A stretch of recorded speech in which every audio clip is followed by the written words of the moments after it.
పురుషుల అండర్-19 ప్రపంచ కప్ 2026 షెడ్యూల్ను అంతర్జాతీయ క్రికెట్ మండలి విడుదల చేసింది. జింబాబ్వే, నమీబియా ఆతిథ్యమివ్వనున్న ఈ టోర్నీ 2026 జనవరి 15 నుంచి ఫిబ్రవరి 6 వరకు జరగనుంది. ఈసారి కూడా భారత్, పాకిస్తాన్ జట్లు వేర్వేరు గ్రూపుల్లో ఉన్నాయి.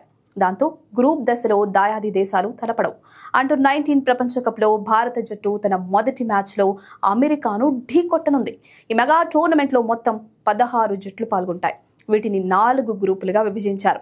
23 రోజుల పాటు 41 మ్యాచ్లు జరుగుతాయి. గ్రూప్ ఏలో భారత్తో పాటు బంగ్లాదేశ్, USA, న్యూజిలాండ్ టీమ్స్ ఉన్నాయి. గ్రూప్ బిలో జింబాబ్వే, పాకిస్తాన్, ఇంగ్లాండ్, స్కాట్లాండ్ ఉండగా గ్రూప్ సిలో Australia, Ireland, Japan, Sri Lanka teams ఉన్నాయి. ఇక గ్రూప్ డిలో టంజానియా, వెస్టిండీస్, ఆఫ్ఘనిస్తాన్, దక్షిణాఫ్రికాలు ఉన్నాయి.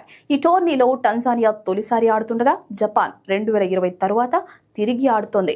అయితే జనవరి 15న అమెరికాతో, జనవరి 17న బంగ్లాదేశ్తో, జనవరి 24న న్యూజిలాండ్తో భారత్ తలపడుతుంది. ఇక భారత్ ఆడే అన్ని మ్యాచ్లు బులవాయోలో జరుగుతాయి.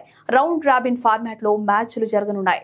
గ్రూప్ దశలో ప్రతి గ్రూప్ నుంచి టాప్ 3లో నిలిచిన జట్లు సూపర్ 6కు అర్హత సాధిస్తాయి. 2 సూపర్ 6 గ్రూపుల్లో టాప్ 2లో నిలిచిన టీమ్స్ సెమీస్కి చేరుతాయి. 4 టీమ్స్ సెమీఫైనల్స్ ఆడుతాయి.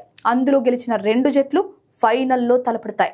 అయితే 2024లో జరిగిన ఫైనల్లో భారత్ను ఓడించిన ఆస్ట్రేలియా విజేతగా నిలిచింది. కానీ ఇప్పటి వరకు భారత్ అత్యధికంగా ఈ టోర్నీలో 5 టైటిళ్లు గెలిచింది.